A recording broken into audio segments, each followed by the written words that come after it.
Hi, it's your guy Frank, and today we'll be looking at a video by Omar and Myra. If you don't know Omar holds a podcast which he calls the Video Department, and he hosted Myron today, and we'll be looking at the video. The title of the video is How to Become a Millionaire in 2025. So I don't want you to focus on the title. Obviously, that's not relatable to most of us. I want you to focus rather on the message, the contents of what they talked about, and see if you can pick a few things that you can apply to your own life and to your current level and your business to improve at the level you are. So without wasting much of your time, I won't be looking at the whole video. I'll just be looking only at the key moments because I know you're busy. And if you want to watch the whole video, I'll drop a link in the description below so you can watch the whole video. Without wasting much time, let's get to it. What are some things people can do to be preparing and to become a person? ABL, always be learning, always be growing, like always be learning. Like, how can you afford to go through such a magnificent life and not be curious about everything? Right? Like everything. Be more easily fascinated. Unlock your inner child. Like start asking, how does this work? I wonder how that works. I wonder how this works. Start taking things apart and putting them back together just for the fun of it. Here, Myron talks about a concept, always be learning.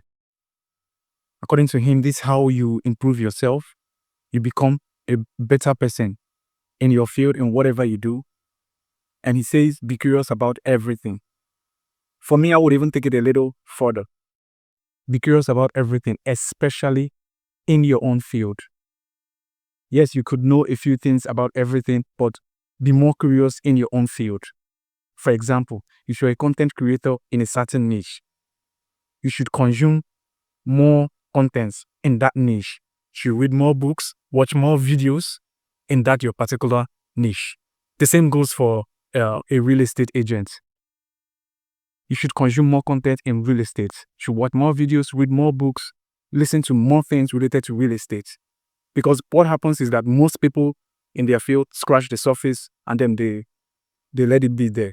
But some other people who goes on to be great in their career and whatever they do, they don't just scratch the surface and let it be. They scratch the surface and keep going and keep going and keep going. That's how they become the best in their field. Let's keep going with the video and see some other things he talked about.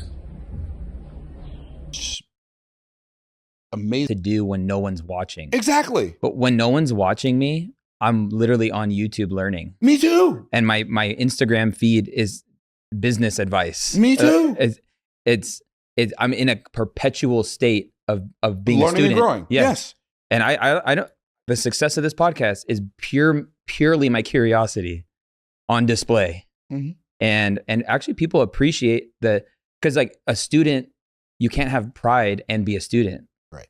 You have to be humble. Stop. Be more interested in learning than you are interested in people knowing how much you know. Stop attempting to be impressive and be impactful by being curious and interested. So good. Oh, he goes on to break down this concept more. Be more interesting. Like, how do you be more interesting? By not trying to be more interesting. Have you noticed that people who try to be more interesting, they are boring? Yes. For example, if you're sitting with someone maybe for the next 10 minutes and all they do is talk about themselves, talk about their achievements, what they have accomplished, blah, blah, blah, blah, blah. What happens is that you get bored. You'll be like, oh my God, I want to leave this person. I want to go sit down somewhere else. Because all they want to do is they want to just show you what they know or what they have done. Let's keep going with the video and see some other things he talked about. The thing that's stopping you is a lack of mindset. And so when I say mindset, I might just be talking about awareness. So I don't know if I've ever shared this with you or not. Wow, this Myron guy is something else. He says the only thing stopping you is your mindset. Here he refers to your mindset like your awareness. I know you've heard the popular saying, you don't know what you don't know. So it's probably a blind spot in your mind Anyway, let's hop on the video and see what he talks about transformation. But all the transformation that all your people on YouTube are looking for right now. Transformation is a process. And the process of transformation goes like this. Awareness. You become aware of something that you were unaware of. You were totally blind to it. It was a total scotoma, right? It was a blind spot. So awareness, intention, which means now I'm going to do something about this new awareness. Mhm. Decision. Decision is not like a choice. Decide. Latin root, de, of, or from, side, to cut. So now I'm cutting myself off from any other possibility. It's not like I'm going to try. I'm going to try. No, I'm not going to try. I'm doing my best. It's not that. It's I am going to do this or I am going to die executing. But I am not going back down, right? So awareness, intention, decision, and then discipline. And discipline is when you do what you're supposed to do, when you're supposed to do it, the way you're supposed to do it, and you do it that way every time you do it. And that when you put those four components together, transformation. So much. Here he talks about transformation as a process, and he identifies 4 elements in the transformation process. First, he talks about awareness. Now you are aware of something, the blind spot is gone. Okay, now you are aware, you know. Next, he talks about intention. You know exactly what you need to do. You have the intention. Next, he talks about decision. Pay attention how he explains what decision is. It's not just, I make a decision. It's more like, I'll die executing this. I'd rather die executing this rather than going down again to my previous level. So that's how he sees the decision. It's a do or die affair. For him, it's a do or die affair. The next, he talks about discipline. So this is how he explains it. I will do this, and this is how I will do this. And this is when I will do this. And I will do this way, this time, every time I do this. So, discipline is like a combination of the 3 other elements put together. So it completes the transformation process. I think this is really, really powerful. Let's get on to the next one. My question is, I'm having trouble going from in-person selling my courses to where they get me live in real time to taking it online. I'm going to tell you a story. Back in 2013, a friend of mine, Dagan Smith, maybe you've heard of him, maybe you haven't. I was speaking at his event, and here's what he says to me in 2013. Myron, you are the best I've ever seen in presenting and selling from stage. He said, all you have to do is turn a camera on and do what you do on stage, on the internet, and it'll blow up, bro. I'm like, that's a great idea, Dagan. So guess what I did? I proceeded not to do it for another 9 years. Notice, a student of Omar's asked him a question. And this is how he responds to the question. He's drawing from his own personal life experience to answer the question. And I think it's really remarkable the approach he takes in answering the question. He says, someone gives him an idea, something he has to do to improve, just to go online. And he said it took him 9 years. 9 years to finally adopt it. This is something that happens to almost everyone, like we humans. We are slow to try new things. We always hold back to what has been working for us, to our old ways, instead of trying to, try something new. We always make excuses like, I think it's hard. Maybe it's hard. Or maybe I don't have the skills. Or I don't have the resources. Or I don't know how it will turn out. Okay? And another thing also that we also make the excuses of like is that we don't trust outcomes. We don't trust the outcomes. We are not sure what could happen. So that also, holds us back from trying new things. Now wait until you hear the revenue that poured in when he eventually stepped out, tried the new thing, tried the online method that his friend told him about. Just wait till you hear this. From $2 million a year to $15 million a year because I took it online. When I thought it was hard, I didn't do it because I thought it was hard. And when you don't do something because you think it's hard, you're confirming that it's hard because it's not working. But you don't even realize the reason it's not working is because you're unwilling. And if I can be so bold, may I coach you? Please. Because you're unwilling to work it the way it works because you've told yourself it's hard. Let's keep going with the video and see some other things he talked about. As like content creation is wealth creation. It is 100%. People spent 9.9 years watching me yesterday. Now you say, why is that important? Because people will pay you with their attention long before they pay you with their assets. They're not paying attention to you, they ain't gonna pay you. Period. So personally, I think this is so true. Attention, it's a scarce commodity. People will pay you first with their attention before they ever pay you with money. Just go ahead and look at all your favorite influencers, the big ones, or the big YouTubers, or big content creators. Look how much they amass in views, how much attention they command. It's almost equal to or close to how the revenues they pour in. I'm sure most of them the revenue is not public, but some of them. So this is a very valid point in this regard, especially we are in a attention economy. We are really. And your business model is a business model that people should consider. And that is spending more of your time marketing and building brand than you are fulfilling. Correct. Yeah. But I think our mind wants us to spend all our time fulfilling. So if you don't know, Omar is a student of Myron. So that's how he has like an insight to how Myron operates. And he mentions about the business model that Myron, uses. Myron focuses more on building personal brand and marketing rather than products.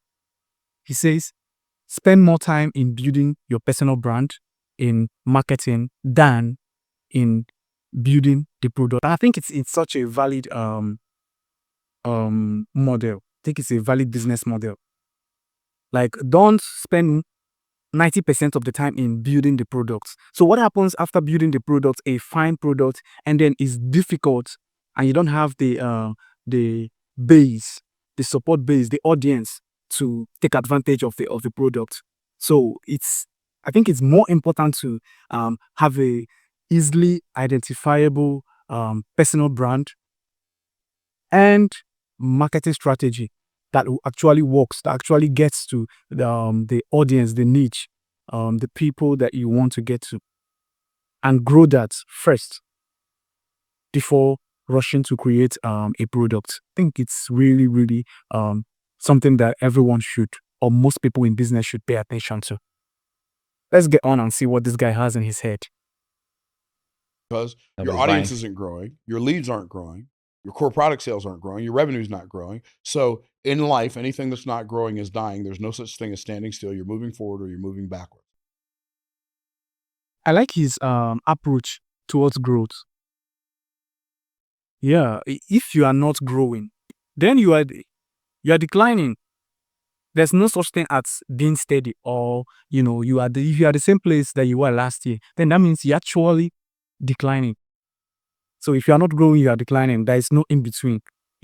I think what he's saying is it's really true. It's true. If you are not growing, you are declining. There's no in between.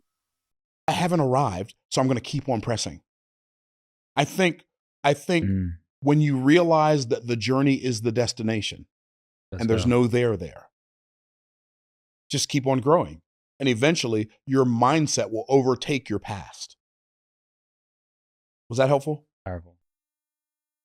So I like how he approaches this particular point. I like how he goes about it. Like, you should enjoy more the journey and enjoy the process. Fall in love with the process, the journey, not more the destination. Like he says, the journey is the destination.